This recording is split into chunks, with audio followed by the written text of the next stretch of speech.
This one is ugly, and there's no polite way to dress it up. A UK judge has now made it painfully clear that Prince Harry's legal crusade against Associated Newspapers Limited wasn't the clean moral victory it was sold as. According to court findings and filings, ANL is pursuing recovery of hundreds of thousands of dollars in legal costs, reportedly in the region of $500,000, after the court rejected key elements of Harry's accusations. And here's the part that stings the most: the judge didn't just dismiss claims. The ruling openly questioned how these allegations were brought in the first place. This isn't tabloid spin. This is the courtroom pushing back and saying, you don't get to accuse first and clean up later. What makes this explosive isn't the money. Harry can afford the money. It's the judicial tone.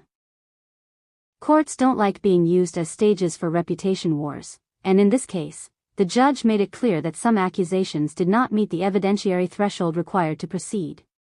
That matters. When a judge signals that claims were overstated or improperly framed, it weakens everything that follows. And suddenly, the story flips. The accuser becomes the one answering uncomfortable questions.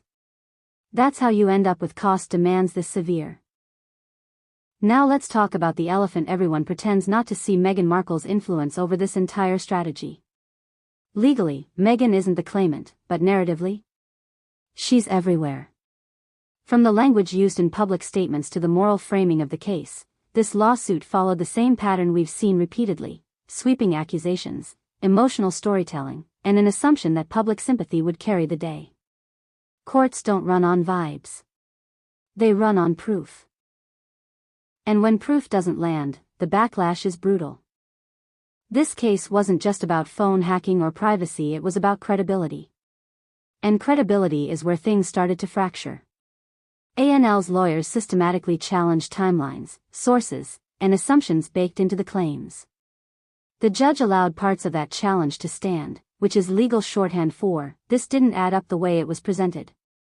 Once that happens, the entire moral posture collapses. You can't posture as the victim of institutional wrongdoing while failing to meet basic legal standards. Here's where Meghan's public relations playbook becomes a liability. For years, critics have said her approach leans heavily on narrative pressure rather than hard verification, and this ruling feeds directly into that criticism. The court didn't validate the sweeping implication that ANL engaged in the alleged conduct against Harry in the way claimed. That doesn't mean wrongdoing never happens in journalism. It means you must prove your specific case, not rely on history, emotion, or public hostility toward the press. And the $500,000 cost demand? That's not revenge, that's deterrence. Courts use cost recovery to send a message: don't bring inflated claims and expect immunity.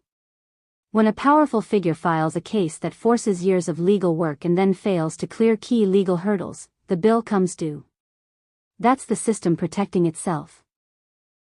And the fact that the judge allowed ANL to pursue these costs tells you the court saw this as more than just a misunderstanding. What's striking is how silent the Sussex camp has been since the ruling language surfaced. No victory lap.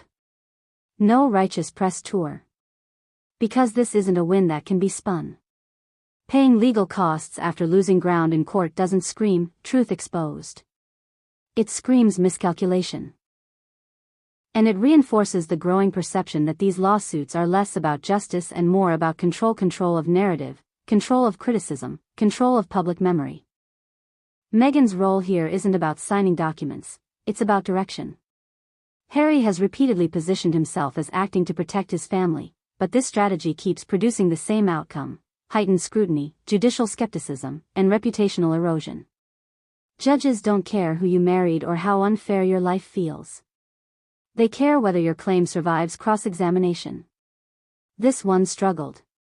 And let's be honest, this ruling will follow them. Every future claim will now be examined through this lens. Opposing counsel will point back and say, Your Honor, this claimant has previously brought allegations that failed on evidence and incurred substantial costs. That's not just embarrassing. That's strategically damaging. It raises the bar Harry now has to clear every single time he steps into a courtroom. So no, this isn't about Harry being broke, and it's not about tabloids celebrating.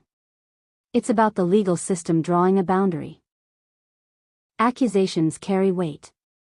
Courts are not confessionals, and they're not platforms for moral storytelling. And when strategy overrides substance, the bill arrives loudly. Whether this finally forces a rethink in Sussex legal tactics remains to be seen, but one thing is clear: the era of consequence-free courtroom crusades is over.